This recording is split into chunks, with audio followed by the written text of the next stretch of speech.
डोलियां तभी अच्छी लगती हैं जब परिवार उनमें शामिल होते हैं और परिवारों की सहमति से आती हैं, प्यार से आती हैं। ऐसी डोलियां नहीं होती हैं। आप भी जानती हैं, आप ये समझती हैं कि किसी की भी बहन बेटी या किसी की भी बीवी अगर किसी का घर बर्बाद करके भाग जाए तो उसे डोली नहीं कहते, है ना? तो इसलिए मैं ऐसी डोलियों के खिलाफ हूं। मुझे कोई फर्क नहीं पड़ता कि कौन क्या सोचता है। मैं ये मानती हूं कि डोली तो उनकी पहले आ चुकी थी, अब ये डोली नहीं थी। अब तो ये एक छिछोरपंथी की तरह कह सकते हैं कि एक अगर यही डोली भारत से किसी घर से निकल के इसी तरह किसी दूसरे घर में अगर आके बैठी होती और ये घर जिस घर से ये भागी थी वो इंडिया में होता तो अब तक क्या हालत हो रही होती? पुलिस प्रशासन, उसका परिवार, उसका समाज, सभी लोग थू थू कर रहे होते और डोली की जगह जेल में होती और ये अपने घर वापस होती। क्योंकि ये पाकिस्तान से है, वहां से यहां आने के लिए भी वीजा की जरूरत है, जो शायद पता नहीं हैदर को क्यों नहीं मिल रहा या कोई और रीजन है, हम इसको नहीं कह सकते क्योंकि ये सरकारी मुद्दे हैं, ये हमारी एजेंसियों का मामला है, उसमें एजेंसियां देख रही हैं। लेकिन हाँ, ये गलत है, इसको मैं दिल ठोक के कह सकती हूँ। आप भी जानती हैं गलत है, हिंदुस्तान के सब व्यक्ति जानते हैं गलत है, लेकिन फिर भी उन्हें हीरो बनाना का शौक है। अब हमारे यहाँ तो बहुत डोलियां आ रही हैं। उसके बाद हमने कहा था कि चलन शुरू होगा, तो चलन तो हो गया ना, कितनी डोलियां आ गई हैं। जी मैम, हमें हमें सुनने में आ रहा है कि जो हमारे यूपी की जो भाभी बन चुकी है, देश की जो भाभी है, हम डायरेक्टली नहीं उनके बारे में बात करेंगे क्योंकि अब हमें इंटरेस्ट नहीं रहा उनमें बिल्कुल भी। तो मैम वो प्रेग्नेंट है, तो यहाँ भारत की आबादी कम है, जो 4 बच्चे ऑलरेडी हैं और भी पैदा करने की तैयारी में लगे हुए हैं। देखो, ये तो आप कह रही हो कि यूपी की भाभी, मुझे तो नहीं पता। हमारी लाइफ में तो वो चैप्टर हम क्लोज कर चुके हैं और बहुत पहले। जब कोई महिला किसी पुरुष के साथ रहती है तो वो बच्चे भी पैदा करेगी, उसे नागरिकता के लिए वो हर वो चीज करेगी जो उसे नागरिकता दिला सके। लेकिन क्या नागरिकता मिलेगी या नहीं मिलेगी, ये सरकार और कानून का मामला है, तो इसमें तो मैं भी नहीं कह सकती क्योंकि ना तो मैं कोई लॉयर हूं, ना ही मैं कोई गवर्नमेंट का पार्ट हूं। मैं एक सोशल वर्कर हूं। मुझे लगा कि हमारी बेटियों को हम कैसी शिक्षा देंगे अगर कोई विरोध नहीं करेगा, कोई। अब सही बात, मेरे से या मिथिलेश जी से पूछने के लिए हम किसी से कहने नहीं गए, हमारे घर आए तो हमने अपने विचार रखे। स्वतंत्र भारत है ये, यहाँ सब अपना विचार रख सकते हैं, हमने भी रखे।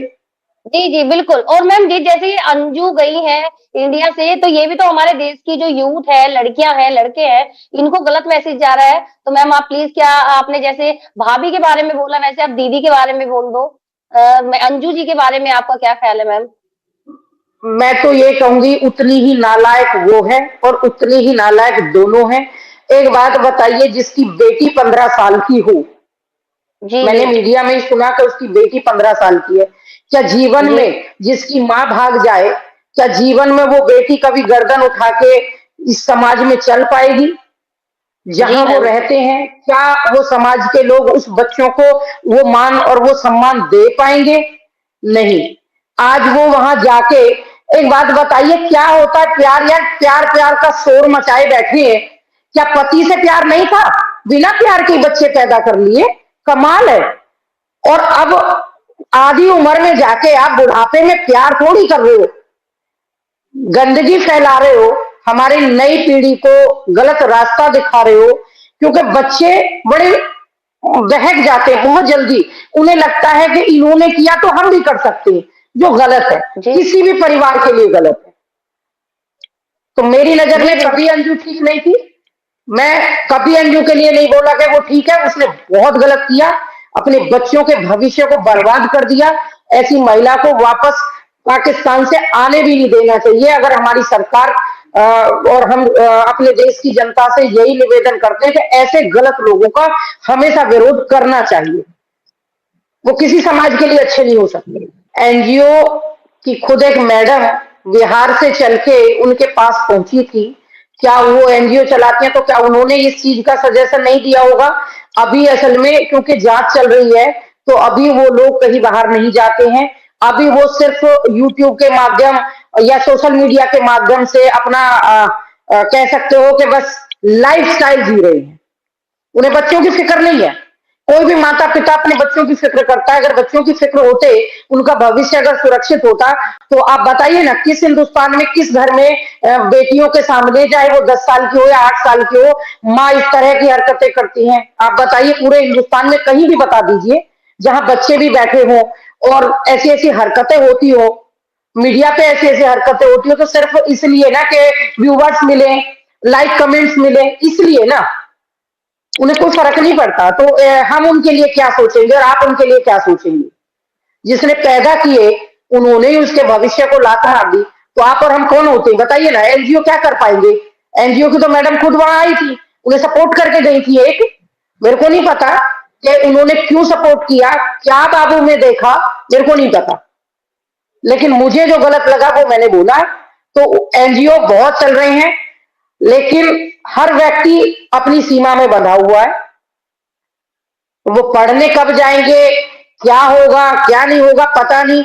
जब स्कूल में जा सकते हैं 26 जनवरी पे, 15 अगस्त पे, तो पढ़ने भी भेज सकते हैं। घर बनाना या आशियाना बनाना आप ही जैसे लोगों ने बनाया है, किसी और ने नहीं बनाया। इस हिंदुस्तान में हर तरह का व्यक्ति रहता है, जहां अपने देश के गरीब नहीं दिखते, अपने देश के लाचार नहीं दिखते हैं, वो बाहर से आए हैं, इसलिए उनको धन लुटाया और उनका घर बनाया। तो देखो, हम इसमें कुछ नहीं कह सकते।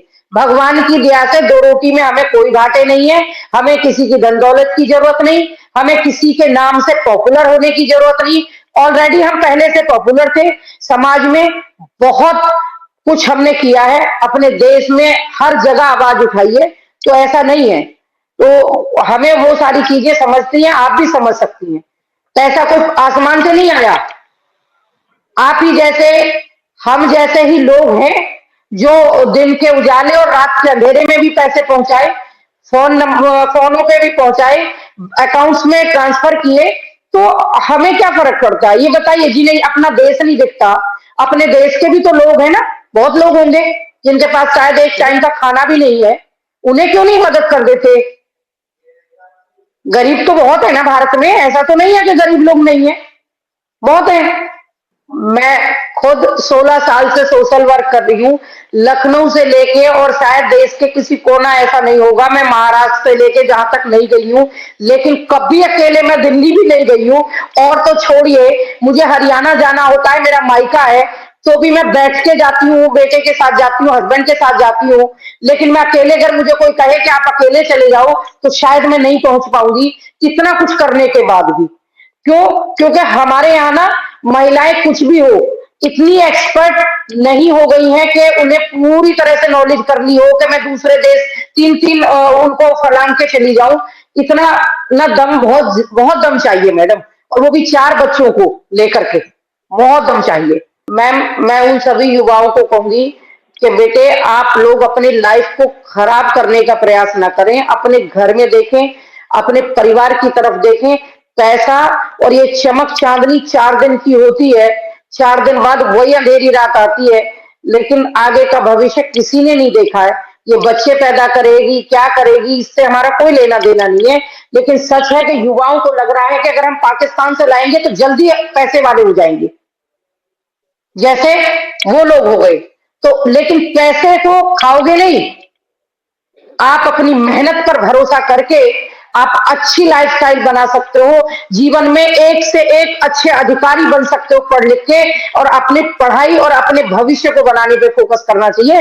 ये चीजें मायने नहीं रखती हैं। गलत दिशा में जाने की बजाय सही दिशा में जाने का प्रयास करें वो युवा, बस यही मैं कह सकती हूँ। क्योंकि मैं भी अपने बच्चों की माँ हूं, मैं भी जानती हूँ कि बच्चों को बिल्कुल सही दिशा देना बहुत टफ काम है, क्योंकि आजकल चमक दमक की दुनिया है और बच्चे बहुत जल्दी बहक जाते हैं। हर पति प्रयास कर रहा है, शक करने लगे हैं लोग कि जब 4 बच्चों को लेके, 2 बच्चों को लेके औरतें भाग सकती हैं, भागती तो पहले भी रही होंगी, लेकिन कोई ऐसे नहीं भागता था कि घर का घर बेच के चला जाए। जो हमारे हिंदुस्तान में क्या होता था कि कुछ, जैसे मानिए छोटी सी एक जमीन ही खरीदा, एक 100 गज का प्लॉट ही किसी ने, हस्बैंड ने खरीदा, तो रजिस्ट्री कराते टाइम पैसा अगर हस्बैंड अपने नाम कराता है उस प्रॉपर्टी को तो ज्यादा लगता है, लेकिन अगर वो वाइफ के नाम कराता है तो कम लगता है। तो अब लोग ये सोचने लगे कि अरे हमने अगर वाइफ के नाम करा दिया, मेरा अंदाजा है इस घटना से ये फर्क पड़ा है कि अगर वाइफ के नाम करा दिया और कल को ये बेच भाग के या भाग गई तो हम तो ना इधर के रहेंगे ना उधर के रहेंगे।